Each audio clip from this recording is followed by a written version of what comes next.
Na tumeshuhudia kile ambacho ameahidi mzabuni mpya kwa maana kampuni ya J-Root kwamba kuna baadhi ya vipengele atavifanya kwenye ule mkataba wake na klabu ya Simba. Amesema atajenga uwanja, lakini pia amesema atasapoti baadhi ya vitu, atanunua basi jipya. Lakini kipengele ambacho umeniuliza ni kwamba pale alivyosema kwamba watashiriki kusajili wachezaji, mchezaji ambaye atahitajika na kocha Fadru ama viongozi wa Simba ama mashabiki ambao wao wanamhitaji, basi wao watashiriki kwa asilimia kubwa kuweza kufanikisha mchezaji huyo anapatikana. Labda nitumie mifano ambayo ipo huko nje kwa maana barani Ulaya. Klabu ya Arsenal, the Gunners, wakati wanaboresha mkataba wao kwa sababu wana mkataba na kampuni Adidas kwa miaka 10. Wakati wanaboresha mkataba wao, Adidas wakasema kwamba tutashiriki kusajili wachezaji ambao ni A class, kwa maana wale wachezaji ambao yani wataisaidia pia timu kwenye kufanya vizuri uwanjani, lakini pia kwenye masuala mazima ya mauzo ya jezi, lakini pia na kupandisha thamani ya klabu. Tunajua kuna baadhi ya wachezaji wakija katika timu yako wanapandisha thamani ya klabu yenu. Tumeona leo hii klabu ya Aston Villa baada ya kumpata Marco Asensio, lakini pia amempata Marcus Rashford. Umeona kuna baadhi ya thamani imepanda. Kuna baadhi ya mashabiki wanaenda Aston Villa kuangalia hawa wachezaji na kingine ambacho wao wamekifanya. Kwa hiyo klabu ya Arsenal tumeona hata katika dili la Declan Rice inasemekana 70% wameshiriki Adidas, alafu wa Arsenal 30%, na ndio maana watu wengi walishangaa sana Arsenal kwenda kutoa kiasi cha pound milioni 115 kumchukua mchezaji Declan Rice, ambayo 15 ni ziada. Thamani yake ilikuwa pound milioni 100, ambao si kawaida kwa klabu kufanya hivyo. Lakini pia hili lilitokea pia kwa Paul Pogba wakati anatoka katika klabu ya Manchester United kwa thamani ya pound milioni 100 pia.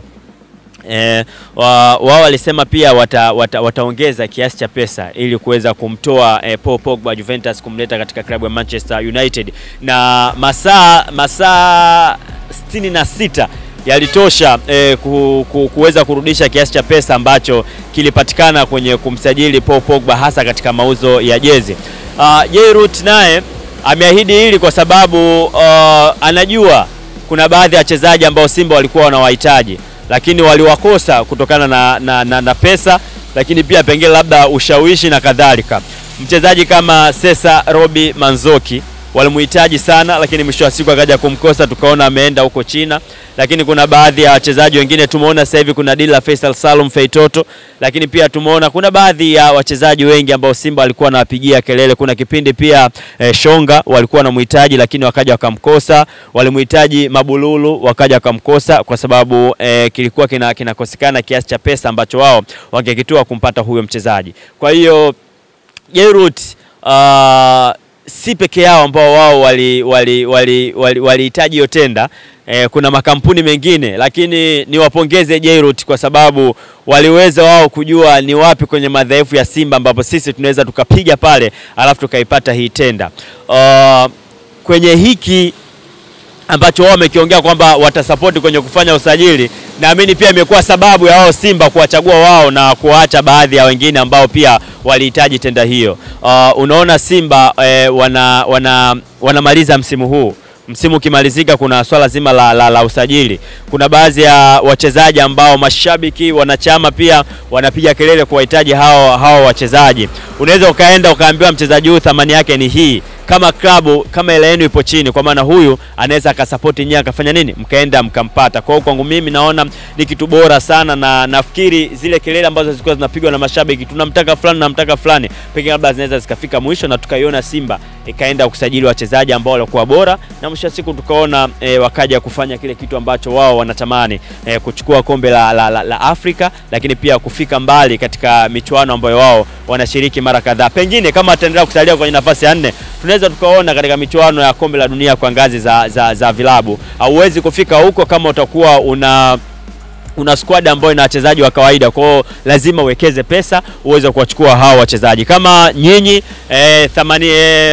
msimu uliopita kikosi ambacho Simba amesajili ni zaidi ya bilioni 7 kwa wao ambao wamesema. Kwa hiyo kama Jairut naye ataongeza kiasi chake cha pesa, basi tunaweza tukaona wakaenda kuchukua wachezaji waliokuwa bora na wakafanya vizuri. Kwa hiyo hili ambalo limezungumzwa sio hadithi kama vile ambavyo watu wanazungumza, bali haya mambo pia yapo hata huko barani Ulaya. Ndio kutolea mfano katika klabu ya Arsenal wamefanya hivyo, Manchester United na baadhi ya timu zingine ambazo zinamilikiwa na kampuni ya Adidas.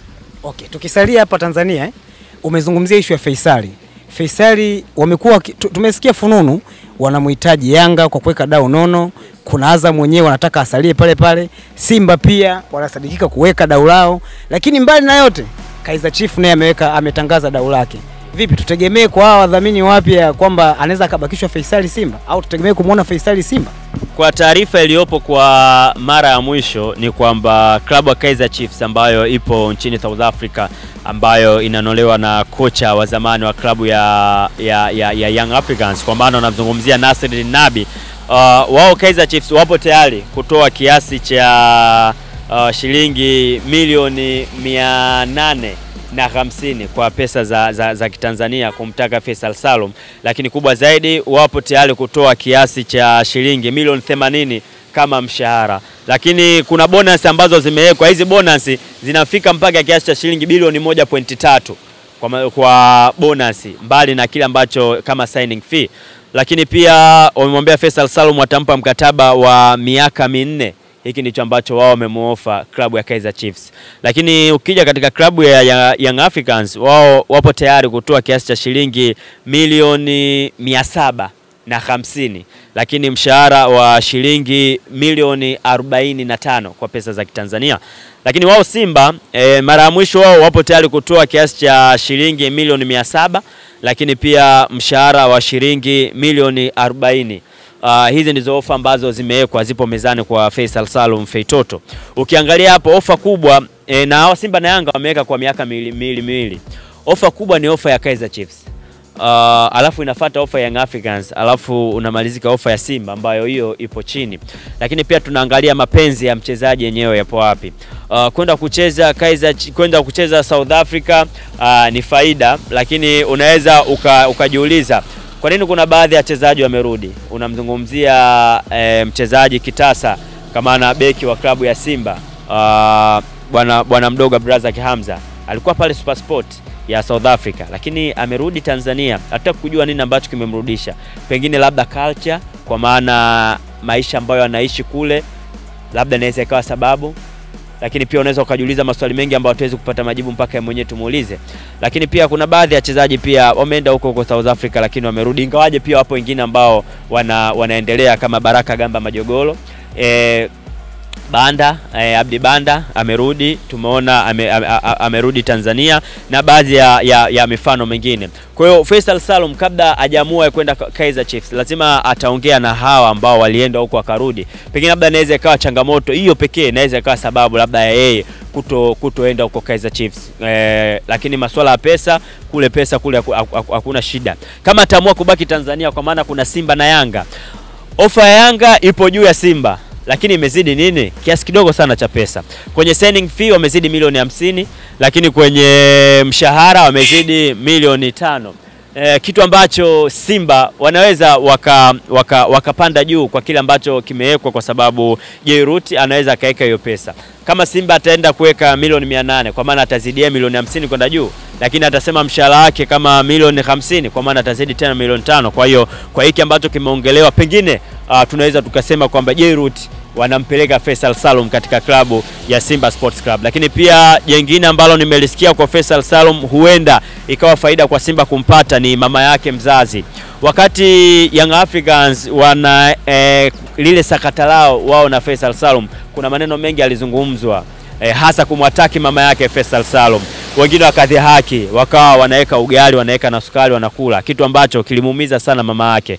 Mpaka Faisal anatoa Azam, mama yake alisema kile ambacho amemfanyia Young Africans hakuridhishwa nacho. Leo hii Faisal Salum kama ataamua kurudi Young Africans, na yeye mwenyewe anasema kwamba chochote ambacho anakifanya namshirikisha mama yake, labda pengine mama yake anaweza pia akawa bado na kinyongo, akasema sipo tayari kwenda ukacheza, au kama kuna offer timu nyingine anaweza kaenda. Lakini pia Faisal Salum naye bado pia hajaonyesha kwamba ana mapenzi sana na Young Africans Africans alafu Simba haipendi kabisa, hapana. Yupo tayari kufanya kazi katika timu zote mbili. Kwenye baadhi ya mahojiano huwa yeye anasema. Kwa hiyo mbali na Jairut kuweka hiyo pesa, lakini kuna vitu vingine ambavyo vinaweza vikasababisha Faisal Salum kwenda kutoa Simba kama yeye hatuamua kwenda Kaizer Chiefs. Lakini kwenye hili ambalo umelizungumza, yes, ina asilimia kadhaa ambayo inaweza kaongeza Jairut akaongeza pesa, tukaona Faisal Salum akaja katika klabu ya Simba Sports.